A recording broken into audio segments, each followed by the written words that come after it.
फ़कीर का उपदेश। एक गांव में एक बूढ़ा फ़कीर आया। उसने गांव के बाहर अपना आसन जमाया। वह बड़ा होशियार फ़कीर था।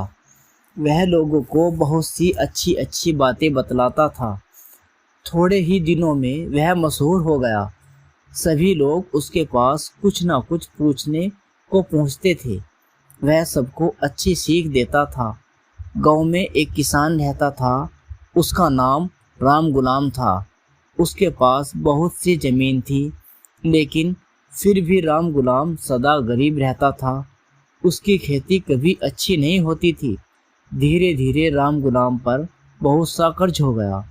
रोज़ महाजन उसे रुपए के लिए तंग करने लगा, लेकिन खेतों में अब भी कुछ पैदा नहीं होता था।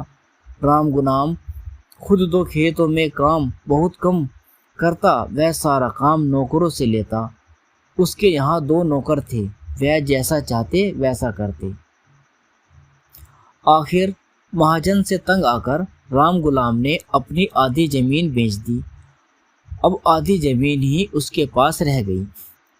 जिन खेतों में बहुत कम पैदावार होती थी, वही राम गुलाम ने उसे बेचे थे। जिस किसान ने उसकी ज़मीन ली थी, वह बड़ा मेहनती और अपने काम को अपने हाथों से करने वाला था।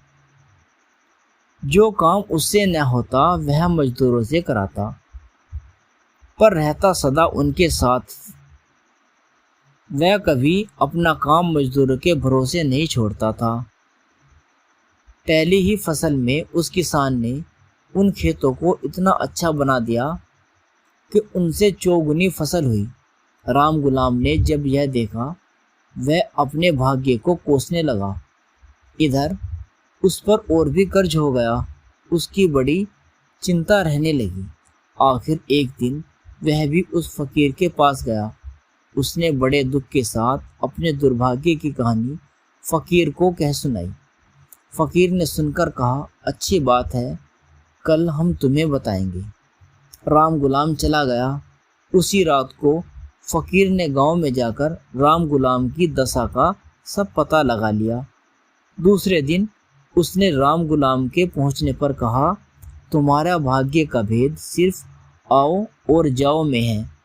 वह किसान आओ कहता है और तुम जाओ कहते हो। इसी से उसके यहाँ खूब पैदावार होती है और वह तुम्हारे से बहुत अच्छा है। राम गुलाम कुछ भी न समझा। तब फ़कीर ने कहा, तुम खेती का सारा काम मजदूरों पर छोड़ देते हो।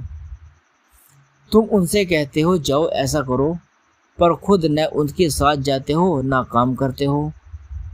पर वह किसान मजदूरों से कहता है आओ खेत चले, वह उनके साथ साथ जाता है और साथ साथ मेहनत करता है। मजदूर भी उसके डर से खूब मेहनत करते हैं।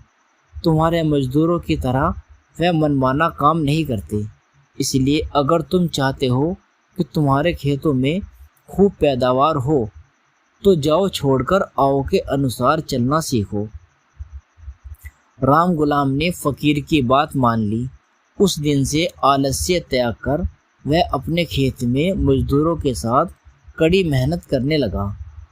अब उसके उन्हीं खेतों में खूब फसल होने लगी।